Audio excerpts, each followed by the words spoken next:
So YouTube's been playing nicely. You're probably wondering what's the title with why Tom Clancy. So I've referenced a lot of his books in the past. I really believe Clancy was ahead of his time when it came to his view on geopolitics, the world.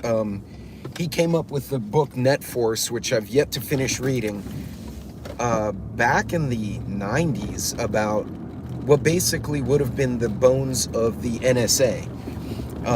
This is before the NSA actually existed in the form that we know it in. Hey, Dan. Hey, Random. Good morning. It's this piece of road. They need to pave this shit. This, like, 300 yards of caca. Anyway,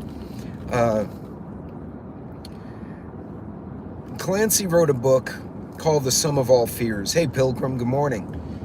And, The Sum of All Fears, they made a movie out of it with Ben Affleck, and it was a young, pretty boy Ben Affleck. I think this was one of his early movies. He did a decent job. Hey, oops. But I think between all of us, I think Affleck became a better actor as he got older. I think he was too goofy when he was young. But the movie, although similar, did not do justice. Hey, Kevin, good morning. Did not do justice to the book, which is usually the case, right? The books are much more elaborate in most cases. Clancy's premise, which was also echoed in the movie Sicario, was that an international, an unnamed international organization, in the context of his book, which was written late 80s, early 90s, would have been the PLO under Yasser Arafat. A spin-off of that group that got run off from the PLO decided to execute an attack using a small kiloton level atomic weapon that actually was made by the US and given to Israel and lost during the Yom Kippur War. Now that's fictional. I don't know if there was actually a bomb lost in the Yom Kippur War, but that was the premise of the book, is that a lost nuke, which could easily have come from Russia. Hey, food. Hey, backwards. Howdy, howdy. Anyone I missed, apologies for that. Hey, Papa's Farm. I think Joe snuck in there too, somewhere in there. Anyway, the premise was that in order to get it into the country, obviously the terrorists couldn't just walk to the border and say, oh, hey, I have a tactical nuke, I'd like to walk in the country. They used the cartel connections to get them into the country. And I mean, we can't stop tons of fentanyl and thousands of people from coming in, both known and unknown coming in, much less, stop a tactical nuke or a suitcase bomb or something like that. And that was his big premise, is that at some point in the future, hey, Canadian, the cartels and at the time the PLO, now, pick your bad guy, Hamas, Taliban, Al-Qaeda, ISIS, one of those entities would utilize the cartel travel routes, so to say. Now, the cartels could give zero shits. It is sad, Random. As a matter of fact, I was going to go to Eagle Pass this last week. It's, unfortunately for me, it's like a 5-hour trip. So it's like a long ass trip and I'd have to stay overnight. And I had a buddy at DPS tell me, wait a few weeks and then go. He said, we're cleaning up right now. We've got a bit of a mess down here. And I'm like, oh shit, okay, I guess I should not go down to the border and take videos. I might go to El Paso. I have some people there that I know who are part of the community that tries to stop bad guys. So they've given me more of a better picture. Right now, Eagle Pass is kind of run over, which is sad. That's a town of like 15,000 people that right now is housing 1,000 migrants, plus whatever they're busing somewhere else. So it's really bad. Free Wi-Fi, nice. Hey, Nana, good morning. But anyway, that was the premise of Clancy's book. If you have not read it, or if you haven't watched the movie does have Morgan Freeman in it, and he plays a great role. And it's an action movie, so there's fighting and whatnot. I think it was one of the better roles that young Affleck did, as I said earlier, because most of his roles were stupid. Until he got older, then he had some really good roles. But the premise was that they used the cartels and a lack of control of shipping and import to bring that into the country. And then subsequently they executed our representatives are cowards. We have to protect our lives. Yeah, absolutely. This concerns me. There's another creator on another platform whose son is a service member, and I've collaborated with him on that platform, and with the other lady as well. There were like 2 or 3 of them, and they're hearing of mobilizations, but not all the units are mobilizing overseas. Hey, good morning, Jersey Shore. A lot of them are mobilizing and cross-training with law enforcement and responders domestically in the event they're needed. And guys, this kind of bothers me. Again, obviously, I'm happy that they're training because, all hands on deck in an emergency. Deer season, I'm going to start back doing lives and videos, working slowly way down. Yeah, Backwards, you've been busy, man. I mean, when I've caught you, hey, Shorty, you've been crazy lately. Hey, Daryl. But folks, it's concerning. Right now, they just recently reported here, local news, that they stopped 2 Iranians, both on the terror watch list, one wanted by the Jordanians and the Saudis at our border. Hey, True American Loretta, thank you for joining us this morning. Loretta's another one who's been super busy. She has some great canning videos, by the way. This is not bueno. This is concerning. The more I look at what happened in Israel, which was either an intelligence failure or they got overly confident in their ability to counter this stuff, whatever it was, Backwards, that's not a bad plan. Well, it's exactly why most of my lives now are on the road, because I'm going places, trying to drum up, keep the company busy, keep our crews out. So all my boys and girls are making money. All our crews are, getting things done, because they could pull the plug on us tomorrow. And we're essential workers by the government. So I may be doing lives from the road in the middle of the apocalypse, the way my life goes. But yeah, it's 100% Backwards. That's a smart way to do it. While we can do things, get the things done. You know what I mean? But it concerns me. We have all these military-age men. Yes, they're women and children and their families, and most of them are desperate. I get it. Sometimes the families get split up, and you have the man comes in one place, the female and the children come in another. I get that, right? I don't know about illegally migrating to other places, but just I can envision the chaos of trying to go from A to B. Hey, Oki. Hey, Joe. Daryl. I can understand families get split up and they have to reunite here. But it can't be that many. It can't be that many 20-year-old guys lost their wives and children on the way here. No, Backwards, that's absolutely correct. It will be a matter of when. And then what will it be used for? Will they say, oh, this guy shot this up, or this guy bombed this, let's ban guns? It seems to be that these opportunities are taken by certain politicians as an excuse to take away some of our rights, right? 9/11, the Patriot Act absolutely changed the landscape of America, without a doubt, when you look back. Would it be used for that? And would it vary from state to state? Because Texas still has the posse laws where a sheriff can basically reach out and say, okay, everybody who's not a felon, especially former service members, please come to the sheriff's office. We're going to swear you in so that you can protect our county. I could see that happening in certain places in the heartland. But it's concerning. And the fact, what happened in Israel, the more I see it, the more I look at it, and again, I'm not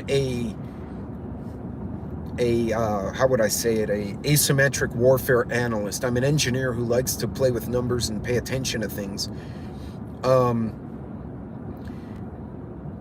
They had to have people on the inside. There's no way. And that's the other thing I was wondering is, you know, we keep saying intelligence failure or the Israelis allowed it to happen on purpose. But my bigger question is, are we, oh, that guy just broke down right in the middle of the lane. Poor dude. Oh, it's a lady with kids, and she's yelling at her husband probably. Or it's just a lady, no kids. There's a dog in the back. She's yelling at the dog. The question is, did it happen not because the Israelis failed or wanted it on purpose, but did it happen because someone was already in the country cutting wires, hacking things, disabling shit? Does that make sense? Like that was an option number 3 I never really thought of.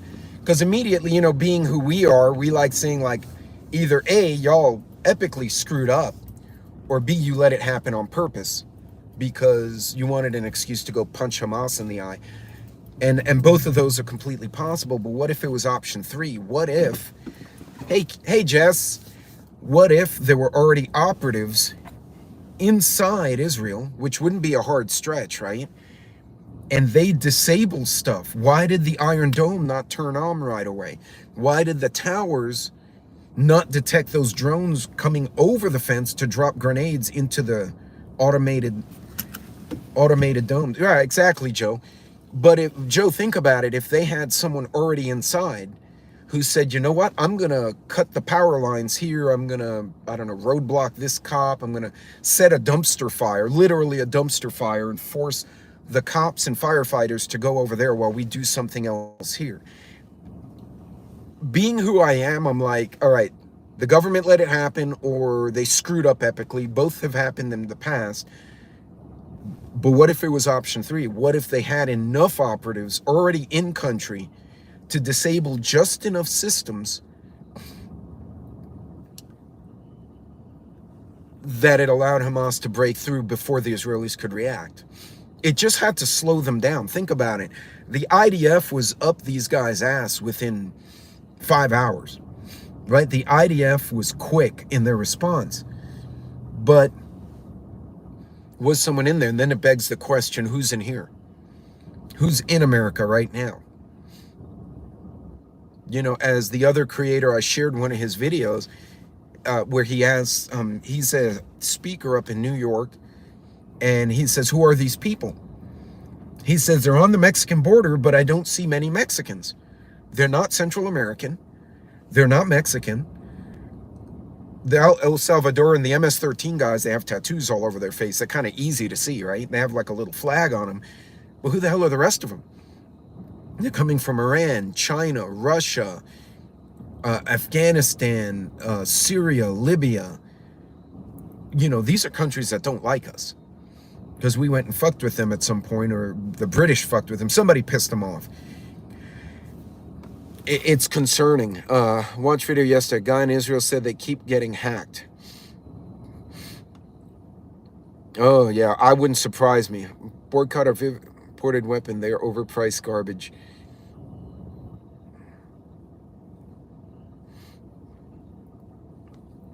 I believe Israel knew a strike was coming and let it happen. And then it's the question, hey, Apocalypse, did they know it was coming and think, nah? Or did they think it was somewhere else? All right, keep in mind, when we invaded Normandy, the German panzer divisions were 120 miles away. They thought we were coming at another beach. Was it an absolutely masterful sleight of hand? And if so, How did Hamas pull it off? They had to have had support. Right, Joe, but most of them, they're so destructive that they're very quick to be picked out, right? And MS-13 has no interest in terrorism. They want to sell drugs and whatnot, right? And cause crime. It makes you wonder. Oh wait, Apocalypse Chow. I like Apocalypse Chow's name. That's pretty freaking cool. And welcome, by the way. Is option 3 a possibility? Was somebody already on the inside in a server farm, in a power station, did something just enough to screw up the Israeli response to where they were stupid and blind for an hour? Because in reality, how long did the attack take? They fired a bunch of rockets. These guys in the stupid paragliders and motorcycles were over the fence in under 30 minutes, right? This was a really fast attack. And it makes you wonder, we will soon be seeing the plan. Rabbit Coyote, you're 100% right. And yeah, Mama Red, it is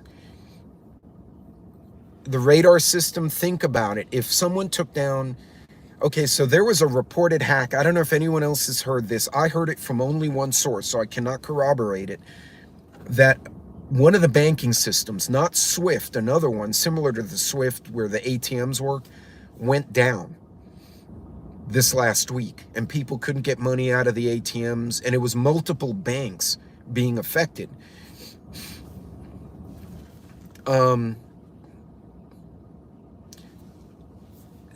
Do we already have those players here? Remember the pipeline hack, the Target hack, the Capital One hack. We've had a lot of these things happen. So is it possible? You already got this. I'm pretty sure we have sleepers here. Hey, book club. But I'm wondering if that was the variable I hadn't thought about. And again, I'm conjecturing, right? I'm just throwing this out to you guys to think about. If you had someone on the inside who could go and screw up the internet, screw up the radars, had access to something that would throw the Israeli response off for just an hour or two, you don't need a big, think about it, you don't need a big window for an attack that fast. How long, an ultralight travels what, 30 miles an hour? So if they all took off from Hamas as the rockets are going, these guys are taking off in another direction. They go over the fence. They went 3 kilometers and landed on that dance party and started killing people. How long did that take? 20 minutes, 15 minutes to get altitude to go over a 20-foot fence, zoom around a little bit, figure out where to land, and down you go and attack. They probably had already scoped out that location. They probably already knew that concert was there. I'll bet you they had a guy on the ground saying, hey, the concert's here, and if you land on the southwest side of the parking lot. It was also a major holiday book club, and that was part of the genius of it. But again, that was the third scenario, not that they let it happen on purpose or they completely screwed up. Someone screwed them from the inside. Got inside the wire, so to say. So, folks, something to think about. Pay attention to your surroundings the next few weeks. Things are getting very contentious. Yeah, Joe, absolutely. That's exactly what my point is. And they probably had more than just forward observers. They probably had operatives in place with very specific low-key tasks. Knock out power, take out cell towers, whatever. 1 or 2 things that would make it almost look, hey, Jeep, like it was an accident. It was some generic failure. But in the process, they were able to do this. So Clancy was right in a lot of ways in that 5th column element, but the country was wrong. It hit Israel before it hit us. Now, will it hit Europe before it hit us? I think Europe's going to get it before we do. I could be wrong. But pay attention to your surroundings. Hey, good morning, Ontario. Hey, Wolfang, watch for weird changes. Power grid, banking, supply chain, weird shit. Stuff that's like, why the hell did that happen? That doesn't make sense, because those are the little ones. Well, yeah, look how many sympathizers. Absolutely. There were a lot of people in the streets supporting Hamas. Not just the Palestinian people. They were outright saying, we support Hamas. There's danger. And we've done a shit job of vetting who comes in here. So, Joe's still upset about the Israeli carbines. But yeah, to Joe's point, like there's a lot going on. This could be the trigger point, much like the assassination of the Archduke. The war was growing. World War I was brewing for years, months and years before that. That was the, I guess, the keystone. Then when you pull it out, everything collapsed. Kind of like the arch. You pull the keystone out and the arch collapses. That's kind of what it was. Screw tube. Hey, Tiger. Screw tube. That's a good one. But watch your local area. And this is not just US, Canada. If you're in Mexico, also Argentina. None of us are out of that window. Watch for weird things. Banks going down. Can't run ATM cards. Credit card hacks. Maybe another pipeline hack. I mean, if you think about it, we've had all these things happen. We've been getting probed, both virtually in the cyber world and in real life, for years now. And we're doing a shit job of mitigating that. So, it would have, but maybe not the way it did, because they were, well, Austria-Hungary was looking for a fight with Serbia. But all those little skirmishes created all these other alliances that wound up spinning a lot more countries than probably should have been involved. So, but yeah, I mean, that's hindsight anyway, it's 100 years ago. But folks, pay attention. Watch what's going on around you. Pay attention to your local area. And listen to folks, talk to folks. Part of my job, I negotiate contracts, I talk to people. So it's not hard for me. I'll walk into a bar full of strange people, start talking to folks, make friends, right?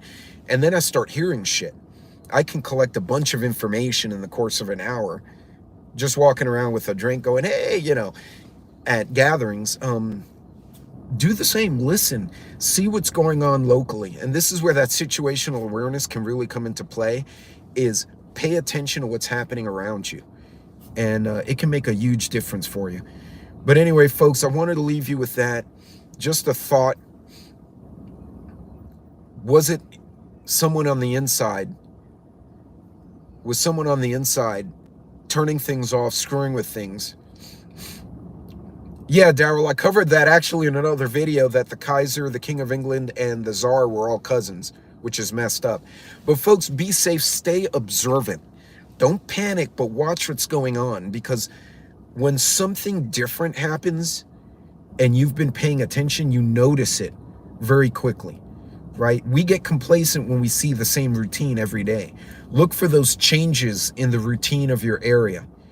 And that might clue you in either to an issue or maybe just a local problem that you may want to pay attention to. It could just be power outage, even construction, right? We keep making the same trip down the same road. All of a sudden it has construction.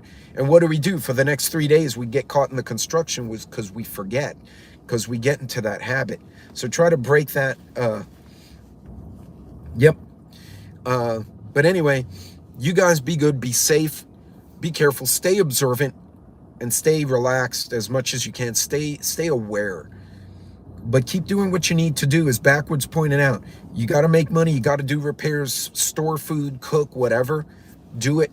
Get it done. Don't put things off. Hey, Hillbilly. Now's the time to get shit done. And if nothing comes of it, at least you got your shit done. You don't have to worry about it later. You guys be good. Be safe out there. I'll see you later.